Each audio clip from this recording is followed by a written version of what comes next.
besar, lebih kuat dari dosa. Kasih yang menemukanku, selamatkan dan pulihkanku. Ku naikkan syukurku, ku tak akan berhenti memuji, meninggikan nama-Mu selalu, menari, memuliakan-Mu. Dibebaskan, dibangkitkan, hidup yang Kau beri, dan ini hanya untuk-Mu. Amin. Yes. Kasih yang Begitu besar, lebih kuat dari dosa. Kasih yang menemukanku, selamatkan dan pulihkanku. Ku naikkan syukurku, ku tak akan berhenti memuji, meninggikan nama-Mu selalu, menari, memuliakan-Mu. Dibebaskan, dibangkitkan, hidup yang Kau beri, dan kini hanya untuk-Mu. Amin. Yes. Haleluya. Ku naikkan Syukurku, ku naikkan syukurku. Amin.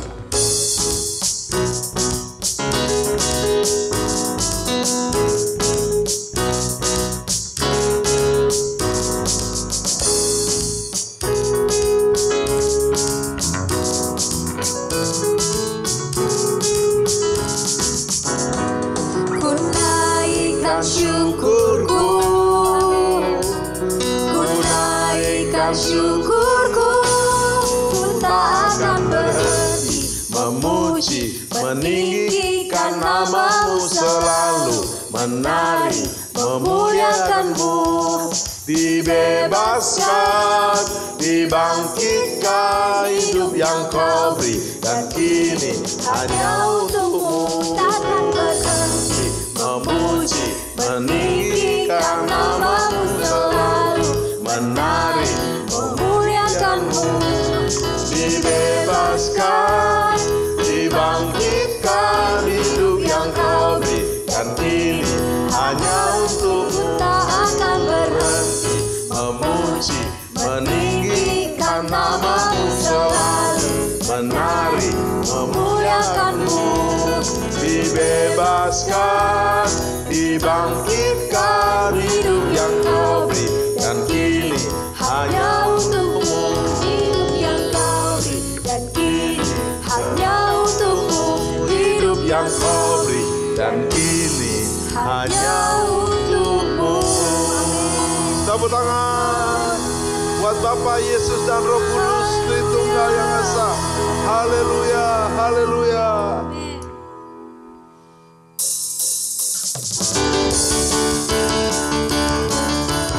Mari bertepuk tangan bersukacita. Tak pernah ragu akan kesetiaan Tuhan. Kau pegang hidupku, sepenuh jiwaku ku yakin dan percaya.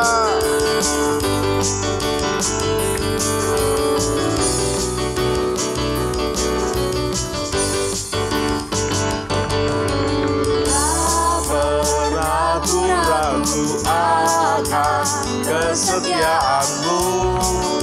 Kau pegang hidupku,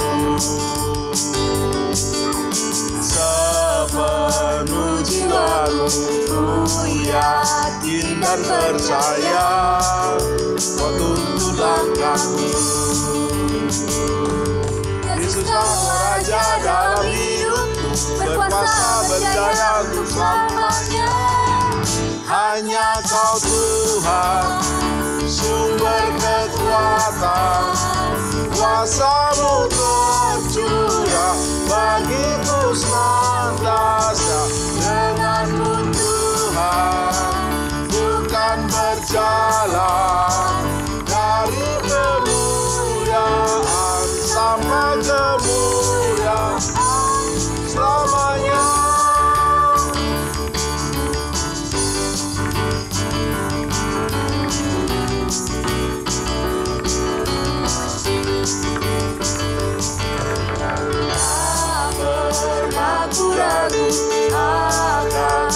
kesetiaan-Mu, Kau pegang hidupku.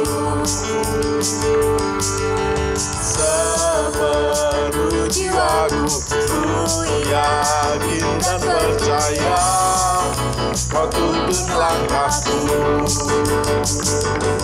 Yesus Kau Raja dalam hidupku, berkuasa berjaya untuk selamanya. Hanya Kau Tuhan, sumber kekuatan, kuasa-Mu tercurah bagiku senantiasa.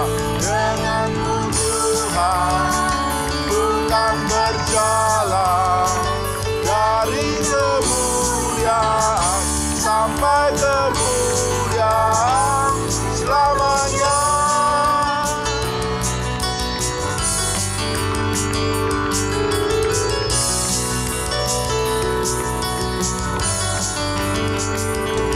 Yesus Kaulah Raja dalam hidupku, berkuasa berjaya untuk selamanya. Yesus Kaulah Raja dalam hidupku, berkuasa berjaya untuk selamanya. Hanya Kau Tuhan, sumber kekuatan, kuasa-Mu tercurah bagiku senantiasa. Denganmu Tuhan, bukan berjalan dari kemuliaan sampai kemuliaan selamanya.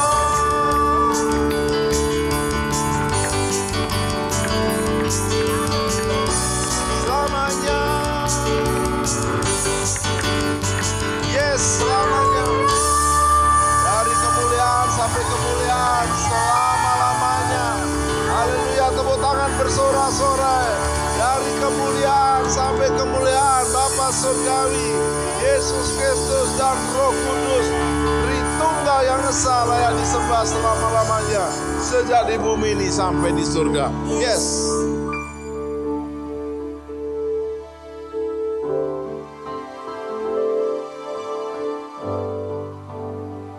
I am here because of your grace. I am here because of your love. Lord Jesus, I am so thankful for your grace abound to me. Thank you, Jesus. Thank you, Father. Thank you, Holy Spirit.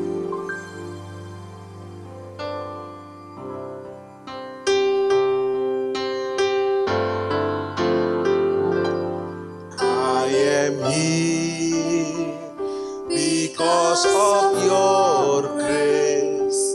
I am here because of your love, Lord Jesus.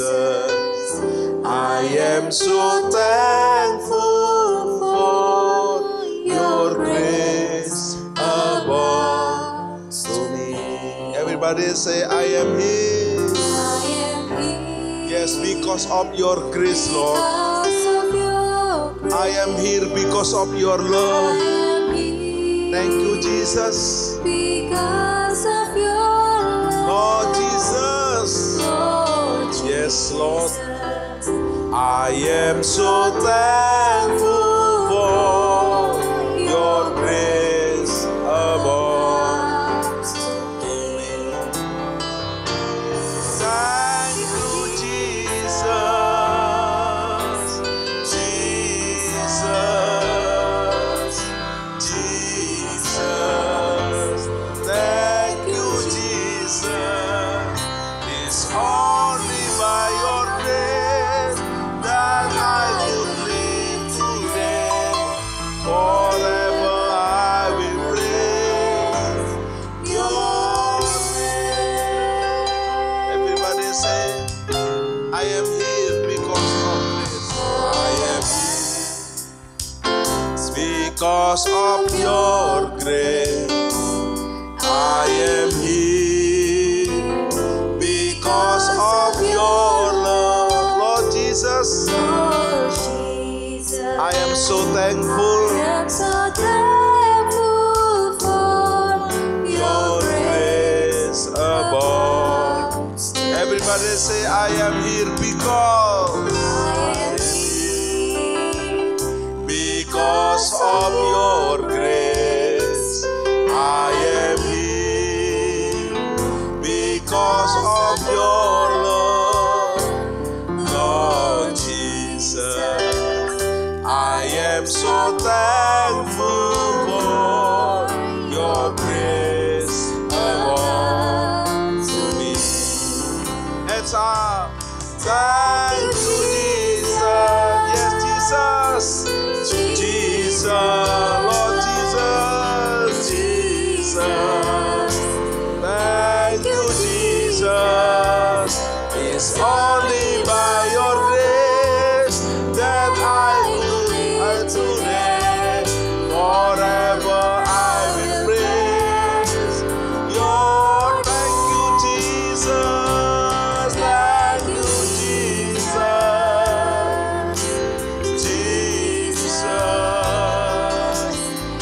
Jesus. Thank you, Jesus. It's only by your grace that I live today. Forever I will praise your. Thank you, Jesus. Thank you, Jesus. Everybody say thank you, Jesus. Thank you, your grace, your love, your mercy. Thank you, Father. Thank you, Holy Spirit. Yes, that I live today. Forever I will praise your. One more. Thank you, Jesus. Thank you, Jesus. Jesus. Jesus. Thank you, Jesus. It's only by your grace that I could live today. Forever I will praise your name. Forever, forever I will praise your name. Forever, forever I will praise your name. Mari kita worship. I worship you, Father. I worship you, Jesus. I worship you, Holy Spirit. Kirala Bapa Siandara la Bapa Karala Masane. Ku ada karena anugerahmu. Ku ada karena kasih-Mu. Tuhan Yesus, ku berterima kasih buat kasih rahmat-Mu. Kirala Bapa Kasyande. Thank you, Jesus. Thank you, Father. Thank you, Holy Spirit. I worship you more and more, ever and ever. We love you. We praise you. We adore you. Forever.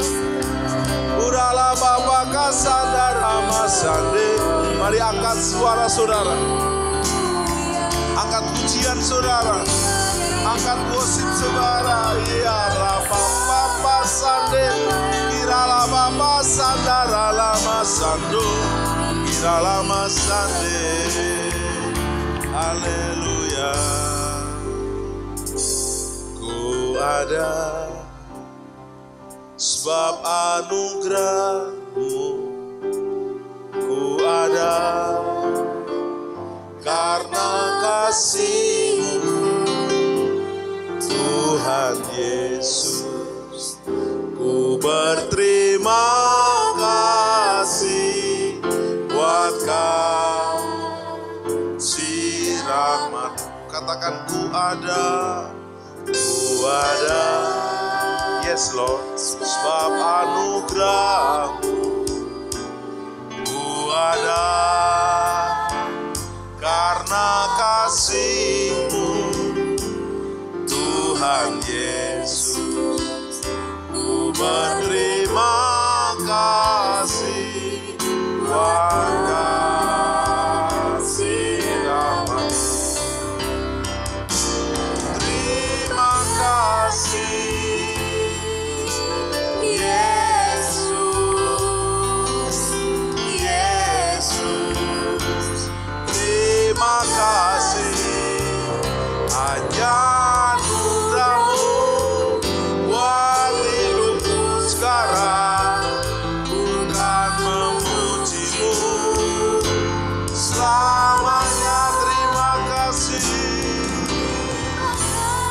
kasih Bapa.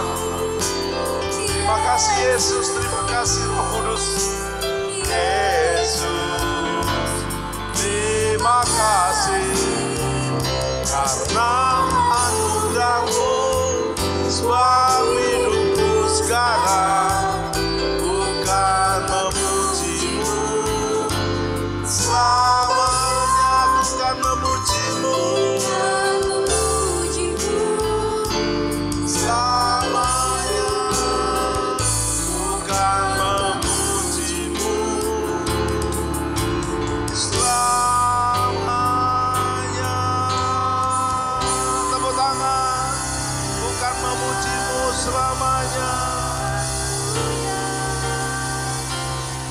Segala pujian syukur hanya bagi-Mu Yesus. Dengan apakah ku balas kasih-Mu? Segala hormat kemuliaan hanya layak bagi-Mu. Ku sembah Yesus seumur hidupku.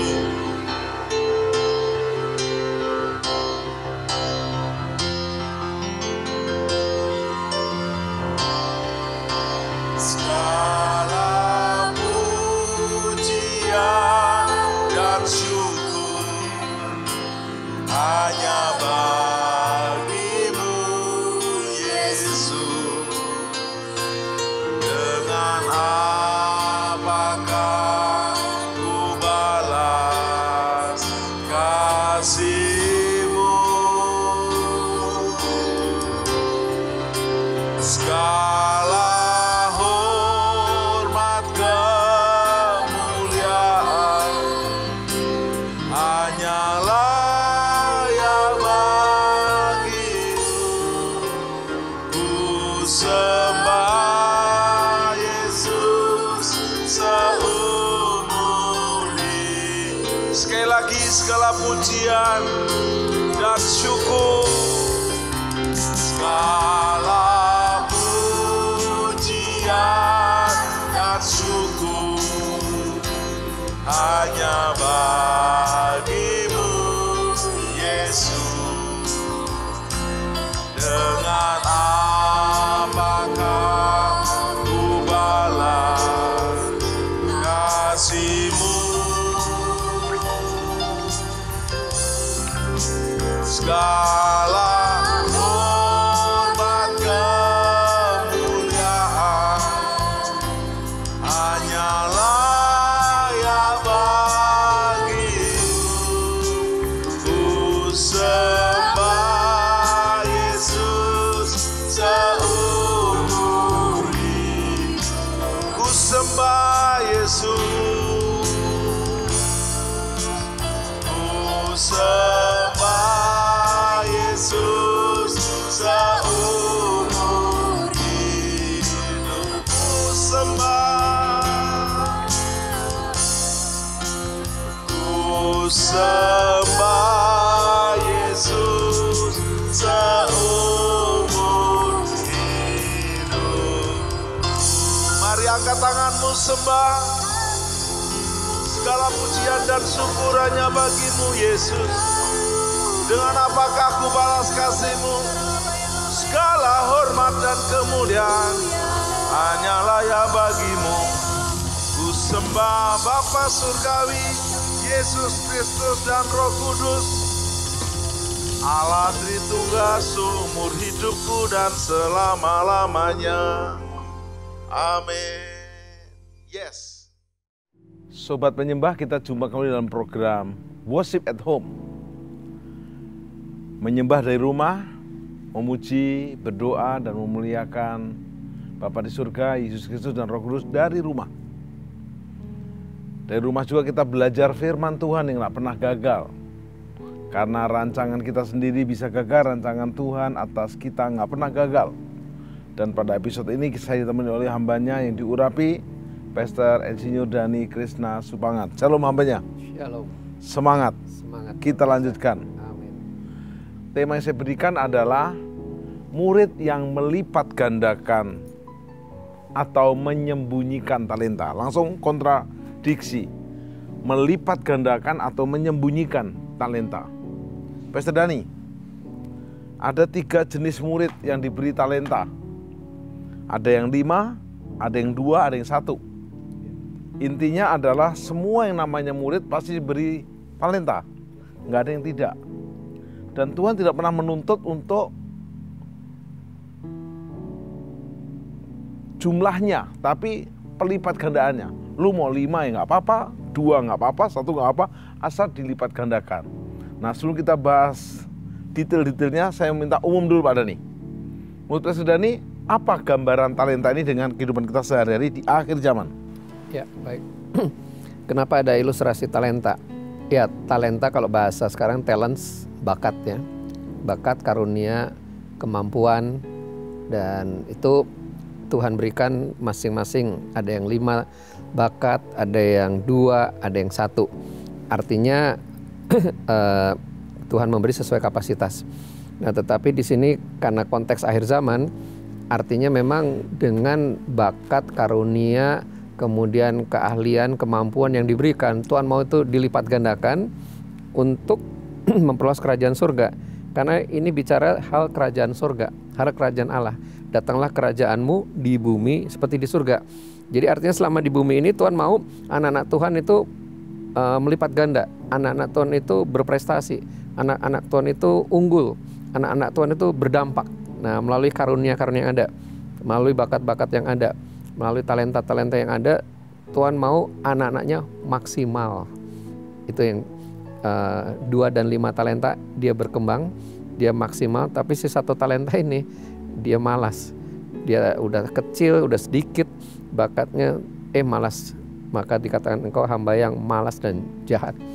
Itu secara umum bahasan tentang talenta.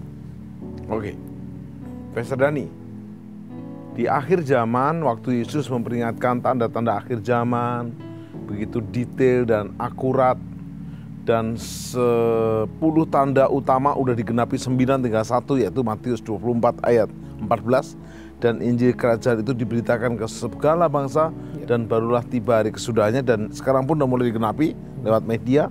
Di era pandemi ini semua media berjalan dengan begitu dahsyat dan powerful. Bahkan berita firman hari ini juga menyebar ke seluruh dunia. Pastor Dani, Yesus memperingatkan lipat gandakan talenta, bukan disembunyikan. Ya. Nah, saya mau minta penjelasan kontradiktifnya. Yang satu melipat gandakan, yang satu menyembunyikan. Ya.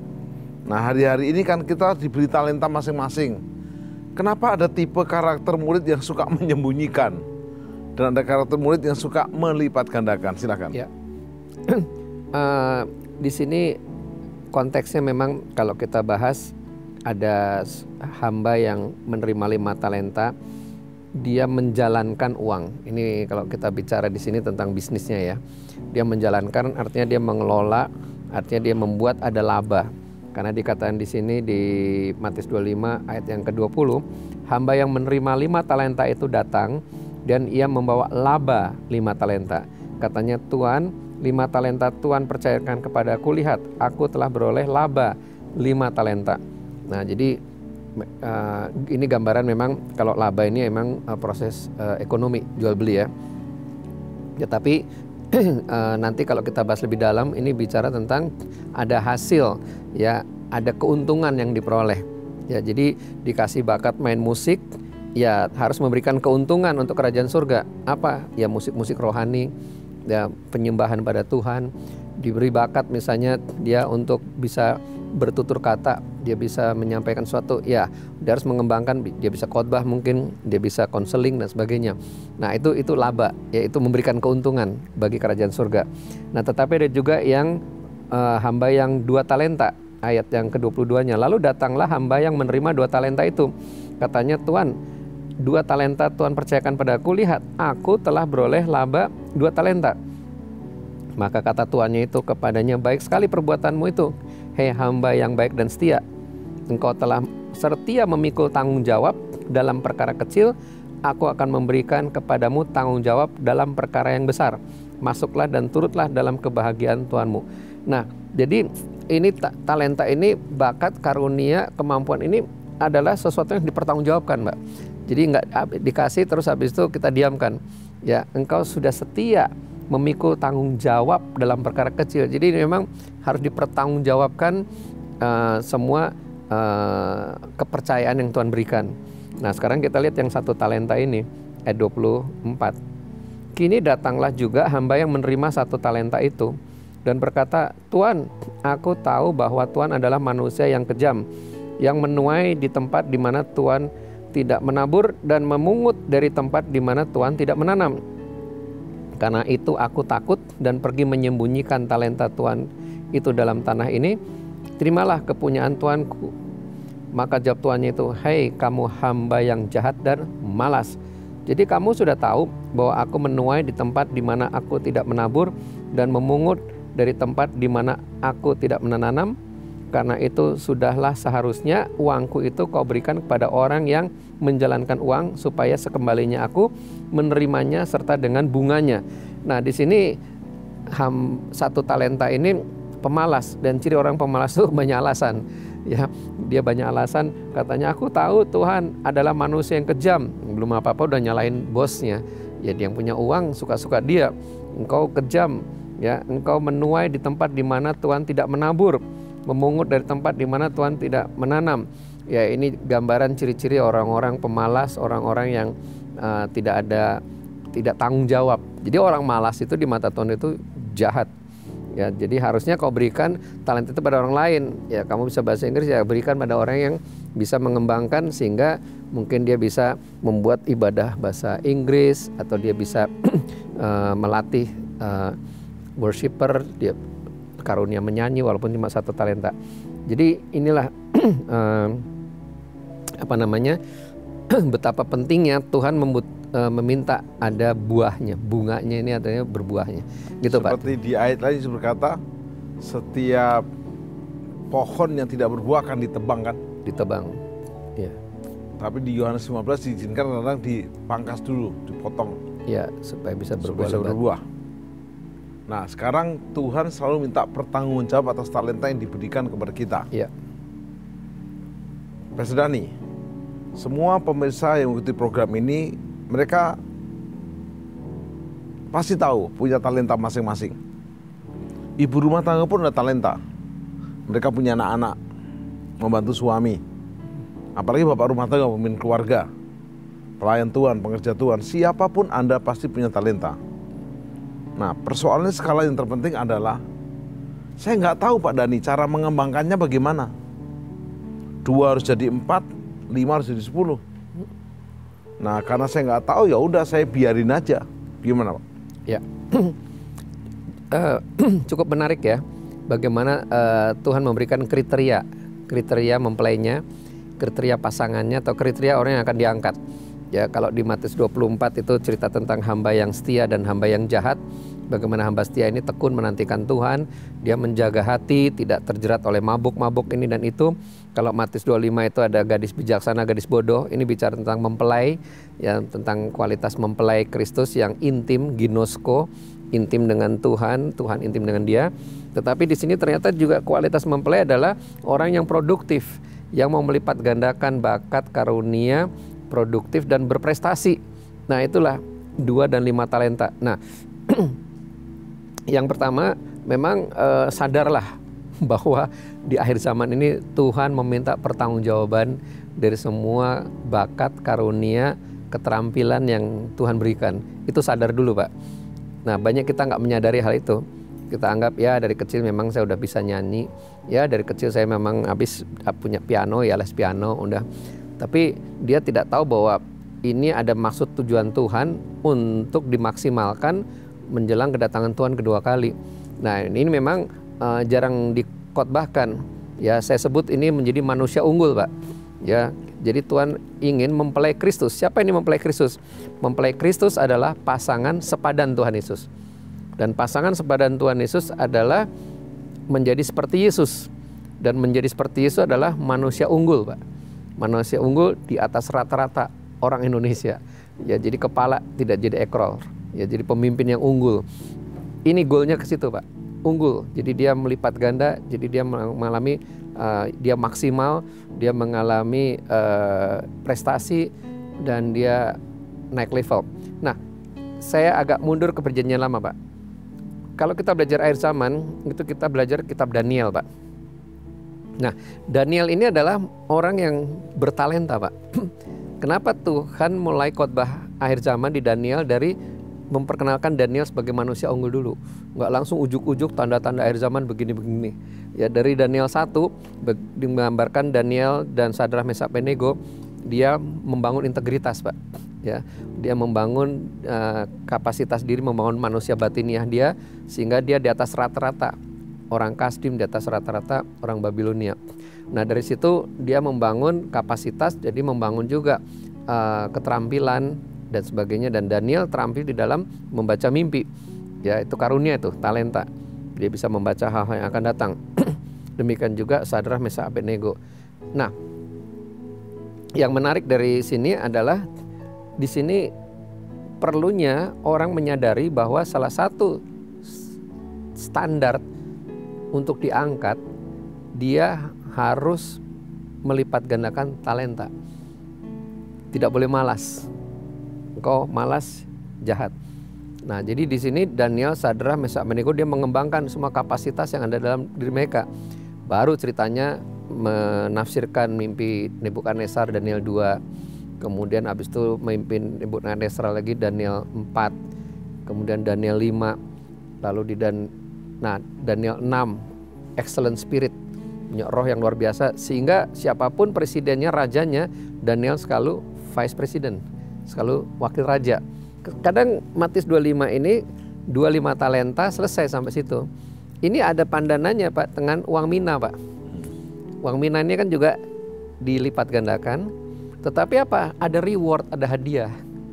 Ya, yang 5 talenta, 5 mina dapat 10 kota. Yang 2 mina dapat 5 kota. Tapi yang 1 mina nggak dapat apa-apa. Jadi sebetulnya ini menentukan nanti di kerajaan 1000 tahun, Pak. Di kerajaan 1000 tahun kita akan memerintah sebagai imam dan raja. Nah, jadi kalau di 5 gadis bijaksana itu lebih mengarah untuk siap masuk pesta kawin anak domba, siap untuk masuk dalam pesta perjamuan kawin. Yesus mempelai laki, kita mempelai wanitanya, siap diangkat.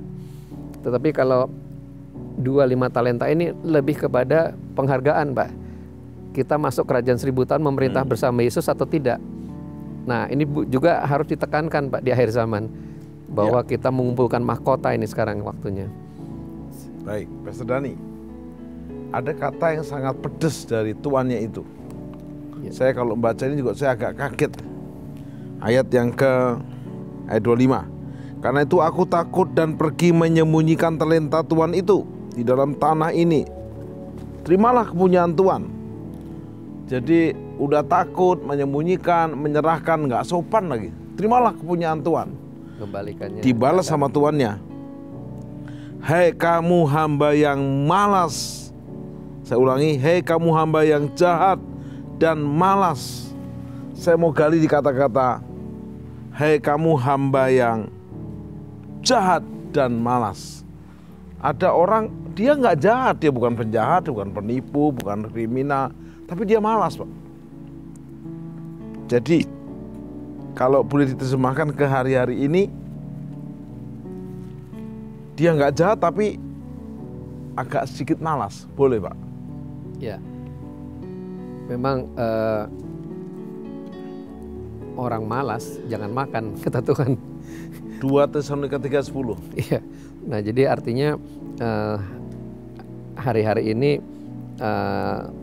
kemalasan itu bisa jadi jerat, ya. Jadi menjerat orang itu untuk tidak melakukan kehendak Tuhan.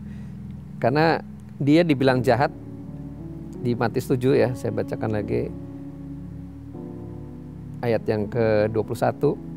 Bukan setiap orang yang berseru kepadaku Tuhan, Tuhan akan masuk kerajaan surga, melainkan dia yang melakukan kehendak Bapakku yang di surga. Nah, melakukan kehendak Bapa apa? Dalam hal ini melakukan kehendak Bapa yaitu melipat gandakan talenta. Itu kehendak Bapa pada zaman ini. Nah, dikatakan di situ dia tidak. Kenapa? Karena tidak melakukan kehendak Bapa pada zaman ini. Pada zaman sekarang ini melakukan kehendak Bapa itu melipat gandakan talenta. Nah, jadi pada hari terakhir banyak orang berseru padaku, Tuhan, Tuhan, bukankah kami sudah bernubuat, sudah melakukan ini, melakukan itu. Kelihatannya rajin sih, mengebarkan karunia, ya. Tetapi ya dalam satu hal oke, tetapi dalam sisi talenta ini dikubur. Nah, lalu apa kata Tuhan ya? Pada waktu itu aku akan berterus terang kepada mereka dan berkata, berterus terang. Ini agak berat juga nih, karena nanti kita lihat terus terang nih, si satu talenta masuk neraka. Berarti dia kalau tidak rajin itu membuka celah untuk murtad, Pak. Dia tidak berjaga-jaga. Nah, teruskan dulu ini ayatnya nih. Kepada mereka dan berkata, aku tidak pernah mengenal kamu, enyahlah daripadaku, kamu sekalian pembuat kejahatan. Nah, aku tidak mengenal kamu. Orang tidak dikenal Tuhan itu jahat, atau orang yang jahat itu tidak dikenal Tuhan. Nah, orang malas juga tidak dikenal Tuhan, Pak. Aku tidak mengenal kamu, ya kamu pembuat kejahatan, kamu hamba yang jahat dan malas. Jadi orang malas itu ya tidak dikenal Tuhan. Ya malas di sini macam-macam, malas berdoa, malas bangun pagi, penyembahan nggak ada, malas baca Alkitab, Malas dimuridkan.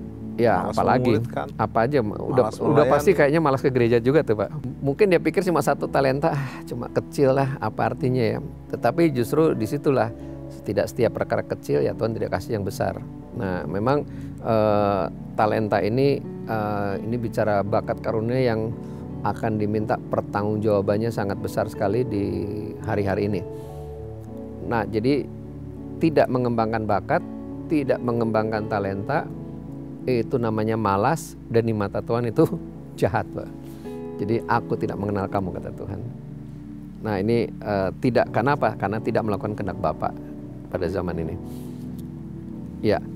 Pastor Dani, di bagian terakhir ayat 30, Tuhan itu berkata, dan campakkanlah hamba yang tidak berguna. Kata pertama, saya tidak berguna, ke dalam kegelapan yang paling gelap. Saya gali dulu, hamba yang tidak berguna. Jadi bagaimana memperingatkan kawan-kawan yang ikuti program ini supaya jangan sampai kita didapati tidak berguna. Jadi bagaimana kita berguna dengan posisi kita masing-masing. Mungkin saya ibu rumah tangga, saya bapak rumah tangga, saya anak muda, saya cuma karyawan biasa. Tapi bagaimana supaya kami berguna? Silakan Pak Rani. Ketika Tuhan memilih 12 muridnya, dia melihat bahwa tiap murid yang dia pilih itu punya potensi. Ya, dengan latar belakang macam-macam, dan dia tahu nanti ke depannya apa yang akan dilakukan oleh para muridnya itu, dan hampir semua murid Tuhan martir, mati syahid. Mereka berkorban kecuali Yohanes meninggal normal di kota Efesus. Nah, yang menarik di sini di dalam pemuridan itu memang mencari bakat. Ya, talent scouting, bakat karunia apa sehingga dimaksimalkan. Inilah pemuridan seni yang hilang ini. Jadi bukan cuma dia itu diperlengkapi dengan firman, kemudian dia bertumbuh secara spiritual, tapi juga bertumbuh secara emosional dan juga bertumbuh secara kepemimpinan, leadership. Ini yang saya lihat kok seperti ada sesuatu yang mengejar di hari-hari ini. Saya mengikuti beberapa baik Zoom maupun YouTube maupun beberapa informasi, banyak beberapa grup sekarang tiba-tiba demam untuk pemuridan, tapi dengan tujuan memaksimalkan kapasitas jemaat, kapasitas orang-orang itu. Jadi mereka ini kamu berharga di hadapan Tuhan, ya. Sejak sebelum langit dan bumi ada, aku sudah memilih engkau. Jadi disadarkan bahwa dia itu sangat bernilai. Maka aku memberikan manusia sebagai ganti nyawamu. Ya, Yesaya 43 ayat 4. Tuhan mati buat kita karena kita sangat berharga. Nah, setelah kita jadi warga negara surga, Tuhan mau memaksimalkan kita. Kita dimaksimalkan supaya melakukan kehendak Tuhan.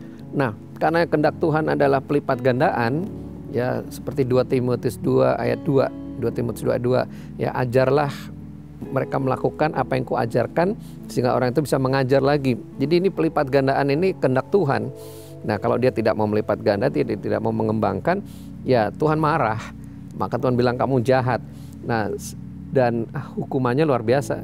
Campakkan hamba yang tidak berguna itu ke dalam kegelapan paling gelap. Di sana terdapat ratap dan ketak gigi.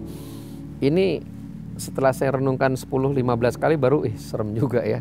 Kalau kita tidak mengembangkan bakat karunia kita tidak memaksimalkan potensi yang ada, itu Tuhan marah, kamu jahat, tidak berguna, masuk neraka. Ini konteksnya dia bisa murtad maksudnya. Karena dia malas kan, malas baca Alkitab, malas persekutuan, malas melakukan hal apa-apa, akhirnya kena pergaulan buruk, akhirnya dia kecewa dengan Tuhan, kecewa dengan teman-teman persekutuan karena malas, itu membuka banyak dosa kan, membuka banyak celah, akhirnya orang itu bisa menyangkal Yesus. Itu poinnya, dia bisa sampai menyangkal Tuhan. Bahayanya di situ kalau tidak mengembangkan bakat. Jadi dia kurang nggak mensyukuri apa yang Tuhan berikan, karunia, bakat, talenta, keterampilan, kelebihan yang Tuhan berikan. Nah, saya akan masuk agak lebih dalam lagi, Pak. Kalau kita bahas tentang doa penyembahan di pagi hari kita, atau doa siang, doa malam, ini kita sedang mewujudkan Wahyu 4, Wahyu 5 ya, membangun tahta, Pak. Nah, di dalam membangun tahta itu, di Wahyu 5, itu ada yang dipersembahkan kepada Tuhan. Nah, Bapak Ibu, ini sesuatu yang menarik kalau mau belajar kitab Wahyu secara garis besar, ya. Kenapa ada rapture, pengangkatan ini untuk membawa umat Tuhan ada di tahtanya. Wahyu 4, Wahyu 5, tahta Wahyu 4, Wahyu 5 ini untuk mengawal penghakiman Wahyu 6, yaitu 7 meterai dibuka oleh Tuhan Yesus. Ini penghukuman awal. Kemudian masuk Wahyu 7, itu ada penyembahan. Kemudian di puncak ini Wahyu 8, penyembahan tahtanya untuk mengawal Wahyu 8, Wahyu 9, Wahyu 10. 7 sangkakala ditiupkan, sepertiga bumi hancur. Nah, jadi setiap pujian penyembahan ini mengawal hukuman yang ada di bumi. Kemudian masuk Wahyu 14, Wahyu 15, penyembahan oleh 144.000 orang Yahudi, oleh para martir, untuk mengawal Wahyu 16. Ini 7 cawan murka tanpa campuran, ini dicurahkan atas dunia, seluruh dunia hancur. Nah, yang menarik adalah di Wahyu 5, Pak. Ya, ketika masuk di Wahyu 5, ada sesuatu yang dipersembahkan. Saya akan bacakan Wahyu 5 ayat yang ke-12. Katanya dengan suara nyaring, anak domba yang disembelih itu layak untuk menerima kuasa dan kekayaan dan hikmat dan kekuatan dan hormat dan kemuliaan dan puji-pujian. Nah, di sini kita lihat ada 7 yang dipersembahkan. Ya, ada kuasa, ada kekayaan, ada hikmat, kekuatan, hormat, kemuliaan, dan puji-pujian. Nah, ini ada beberapa hamba Tuhan yang mendapatkan pewahyuan, inilah yang disebut 7 gunung, 7 spears, atau 7 pilar, yang dimana anak-anak Tuhan harus memimpin di pilar itu. Nah, sebagai contoh, kuasa ini government. Jadi 7 pilar itu A, B, C, D, E, F, G ya. A-nya itu art, ya, jadi seni dan budaya, art. Kemudian B-nya business and finance, bisnis dan keuangan. C-nya church and mission, gereja dan misi. D-nya digital media, ya, media sosial semua. Kemudian E-nya education, pendidikan, edukasi. F-nya family, keluarga, dan G-nya government and law, pemerintahan dan hukum. Nah, ini nanti dipersembahkan kepada Tuhan Yesus di surga. Nah, ini bisa terjadi kalau kita semua mengembangkan bakat dan karunia. Jemaat Tuhan maksimal, ya, yang jadi ahli prestasi dalam entertainment, seni, dalam sport, olahraga, maksimalkan. Karena di situ memuliakan nama Tuhan kan. Ya, di situ dia terima kasih Tuhan Yesus untuk medali emas ini. Paling tidak dia bersaksi. Kemudian dalam bisnis dan keuangan, nilai-nilai kerajaan Allah, bisnis yang tidak manipulatif, yang pakai licik-licik, tetapi ada dengan cara yang jujur, pembukuan yang jujur dan semuanya. Nah, ini Tuhan mau bangun, datanglah kerajaanmu di bumi seperti di surga. Jadi sebelum rapture, sebelum silakan antikris nanti berkuasa, ini sudah sebagian besar bumi sudah dikuasai oleh gereja Tuhan. Anak-anak Tuhan sudah ambil alih situasi. Nah, sampai nanti 7 tahun masa kesusahan Israel, di mana 3,5 tahun pertama ini adalah masa awal kesusahan, dan 3,5 tahun kedua masa antikris, yaitu memang episodenya, ya silakan antikris juga boleh berkuasa 3,5 tahun, tetapi setelah itu selesai, Tuhan Yesus ambil alih, nah masuk dalam kerajaan 1000 tahun, nah kita memerintah sebagai imam dan raja 1000 tahun lamanya, Pak. Sobat penyembah, hari-hari ini kita ada 2 pilihan, malas atau rajin.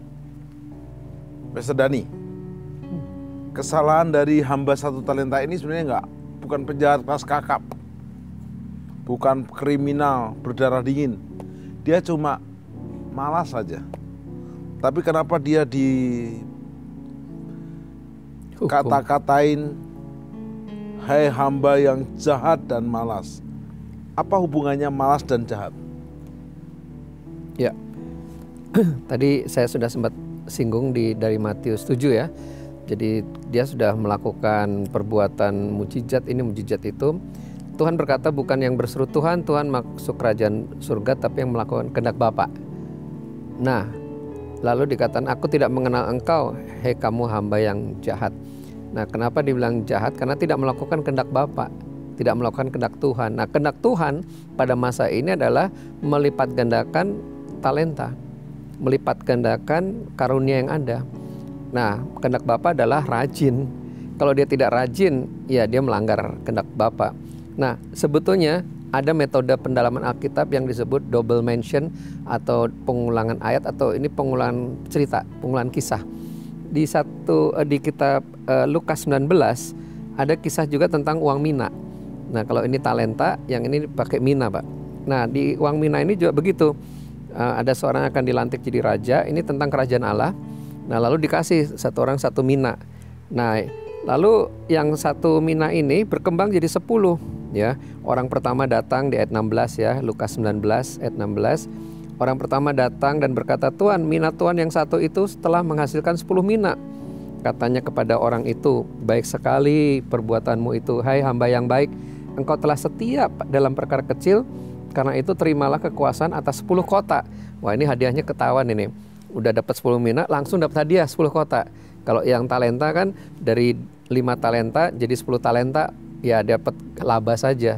Tapi ini laba plus dapat bonus. Bonusnya 10 kota. Demikian datang orang yang kedua, berkata, Tuhan telah menghasilkan 5 mina. Nah, yang kedua ini dari 1 jadi 5 ya. Jadi katanya pada orang itu, kuasailah 5 kota. Nah, ini bicara tentang setiap perkara kecil. Nah, Tuhan akan kasih yang besar. Nah, kalau yang kecil saja tidak setia, ya Tuhan tidak akan percayakan pada yang besar. Tetapi konteksnya di sini, kalau tidak percaya perkecil, dia bisa murtad. Dia bisa dia melawan kan? Kan dia melawan Tuhannya. Nih, ku kembalikan, kurang ajar kan? Nah, dari situ dia udah ada sikap tidak menghargai raja. Jadi menghargai Tuhan lagi. Engkau hamba yang jahat. Coba bayangin, berani ngomong sama Tuhan Yesus, kamu hamba yang jahat. Aku tahu di mana engkau menuai di tempat yang tak tahu tabur. Kan kurang ajar. Kau Tuhan yang jahat. Hah? Kau Tuhan yang jahat. Kau Tuhan yang jahat. Ini kan bahasanya kalau dia ngomong dengan Tuhan Yesus kan kurang ajar kan? Iya. Tuhan Yesus dicaci maki kayak gitu. Ya langsung masuk tempat terketak gigi. Tuhan langsung marah. Udah binasa kau di tempat. Padahal nih dikatakan di sini ayat yang 30, dan campakkanlah hamba yang tidak berguna ke dalam kegelapan yang paling gelap. Di sanalah akan terdapat ratap dan ketahui. Dari sini kita tahu bahwa Tuhan di sini bukan sembarang Tuhan. Itu bisa Tuhan. Iya. Karena yang berhak memasukkan neraka kan bukan Tuhan, tapi Tuhan. Tuhan. Jadi dan memang ratap kegelapan kertagi itu adalah neraka. Neraka. Jadi artinya begini, orang malas itu dia akan bisa melawan Tuhan gitu konteksnya. Dan akhirnya masuk neraka. Ya, artinya masuk neraka. Jadi bahaya. Jadi jangan malas. Kalau malas dia akan membuka celah sehingga masuk ke alasan ini, alasan itu. Agama Kristen nggak benar. Itu apa itu doa-doa pagi. Akhirnya dia menyangkal Yesus. Dan Alkitab berkata di Matius 24-nya ayat 10, banyak orang akan murtad. Banyak akan murtad pada hari-hari ini. Siapa yang murtad? Yang udah pernah Kristen. Nah, kalau di sini kita lihat murtadnya karena dia malas. Nah, orang malas jadi jahat dia, ngelawan Tuhan. Karena di sini kita lihat dengan jelas dia melawan. Nah, kalau Tuhan dilawan ya sudahlah, masuk kau ke neraka, gitu bahasanya. Nah, jadi di uang mina juga gitu. Maka dikatakan jika demikian mengapa uangku tidak kau berikan pada orang yang menjalankan uang? Sama ini, sekembaliku aku akan terima dengan bunganya. Lalu katanya pada orang-orang di situ, ambil mina itu daripadanya dan berikan pada orang yang mempunyai 10 mina itu. Nah, lalu jawabnya, aku berkata padamu, setiap orang yang mempunyai kepadanya akan diberi, tetapi setiap orang yang tidak mempunyai padanya akan diambil. Akan tetapi semua seteruku ini yang tidak suka aku menjadi rajanya, bawalah mereka kemari, bunuhlah mereka di hadapanku. Oh, ini lebih ngeri lagi. Pokoknya yang nggak mau turut firman Tuhan, yang malah menjadi seteruku kata Tuhan, bunuhlah, Selesai binasakan, sudah. selesaikan. Tapi itu masih peringatan kali. Ya, kalau sekarang masih bisa dibina ya, nanti dibinasakan, Pak. Nah, ini agak dalam memang. Makanya bisa dibayangkan, ini Lukas 19, sebelumnya adalah Lukas 17. Cerita tentang seperti zaman Nuh, zaman Lot.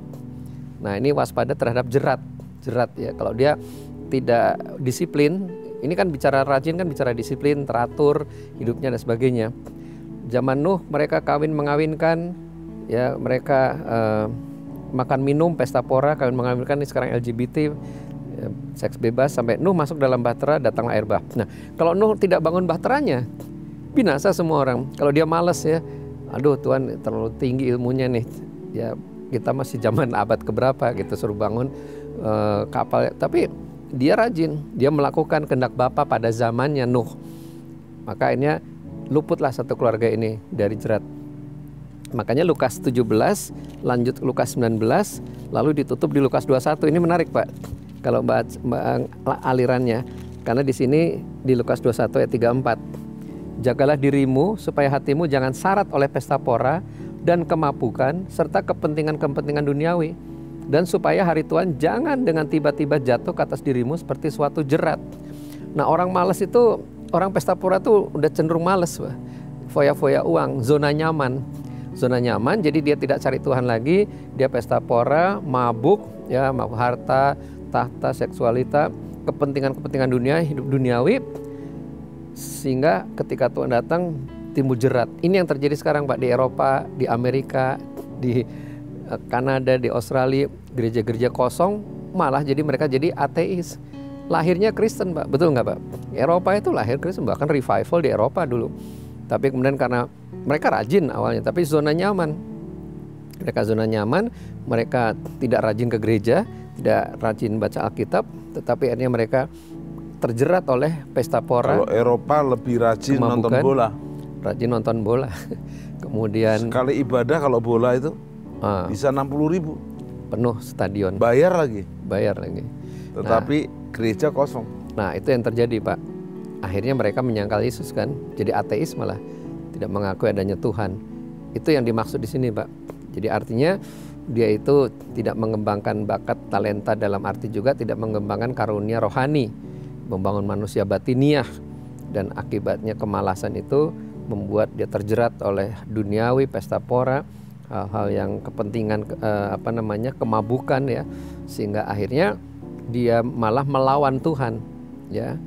Nih, ku kembalikan. Aduh, kebayangnya. Baik, Pastor Dani, berikan closing statement. Bagaimana hari-hari ini kita rajin dalam segala hal, apapun profesinya, apapun jabatannya, pokoknya harus rajin. Silakan. Ya, yang pertama Tuhan berkata sadarlah dan bertobatlah. Nah, kita sadar dulu bahwa kita ini sudah dipilih Tuhan, kita diselamatkan oleh kasih karunia, bukan karena perbuatan kita selamat, tapi oleh karena kasih karunia Tuhan. Kita berharap di hadapan Tuhan, dan Tuhan sudah mengembalikan kita pada gambar dan rupa Allah. Kita kembali pada citra Tuhan. Nah, setelah kita kembali pada citra Tuhan, yang kedua, Tuhan punya maksud, tujuan. Nah, tujuannya adalah supaya bumi ini penuh kemuliaannya. Nah, beritakanlah Injil, pergilah, beritakanlah Injil pada segala makhluk. Ya, kemudian jadikan semua bangsa murid, ajarlah mereka. Nah, berarti memang kita mesti mengerjakan seperti Yesus. Makananku adalah melakukan kehendak Bapa. Itu yang Yesus lakukan, dia rajin melakukan kehendak Tuhan ya. Kita menjadi seperti Yesus. Ku mau seperti-Mu Yesus, disempurnakan selalu ya. Kita melakukan kehendak Bapa pada zaman ini. Jadi ada yang seimbang, perlu diseimbang. Di satu sisi memang kita tahu ini akhir zaman, kita mesti meningkatkan kapasitas rohani, kita memang harus habis-habisan dengan Tuhan, hidup dalam firman, hidup dalam doa penyembahan, ya roh kita menyala-nyala. Tetapi di lain sisi juga, karena kita masih di bumi, maka juga kita harus siap untuk mengerjakan, membangun kerajaan Allah di bumi ini melalui talenta yang ada. Tadi saya sudah bagikan di kitab Wahyu 5 ya ayat 12, ada juga di Wahyu 7 ayat 12, 2 kali itu berarti penting. Ada 7 gunung, 7 area kehidupan yang harus kita menang di dalamnya.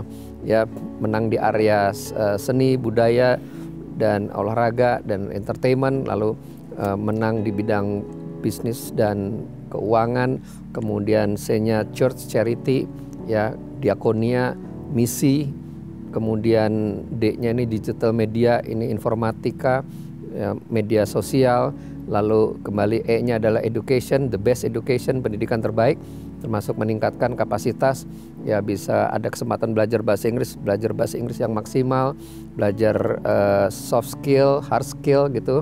Kemudian EF juga family, keluarga rumah tangga, dan G government law, pemerintahan dan hukum dan politik. Nah, kita masuk dalamnya, Pak, apa ini enggak nanti kita malah terjerat dengan dunia? Justru kita harus besar, harus unggul. Roh Kudus dalam diri kita lebih besar dari roh yang ada di dunia ini, lebih besar daripada roh antikris yang ada sekarang ini. Jadi justru di akhir zaman ini bukan kita pasif nunggu, berjaga-jaga itu pasif, tetapi justru proaktif. Ya, sampai nanti itulah pengangkatan itu, kita mempersembahkan bumi ini di hadapan Tuhan. Saya akan closing dengan Roma 12 ayat 11. Janganlah hendaknya kerajinanmu kendor, bila rohmu menyala-nyala. Jadi kerajinan kita tidak boleh kendor, roh kita menyala-nyala. Dan ingat, layanilah Tuhan. Pandemi terus berjalan, work from home tetap jalan. Kadang separuh work from home, separuh work from office, atau mungkin di jalanan, di lapangan.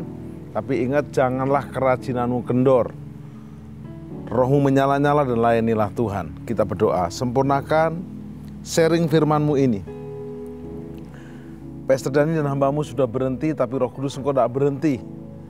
Engkau menjamah setiap hati yang mengikuti program ini, dimanapun berada, melalui media apapun. Terima jamahan Tuhan Yesus.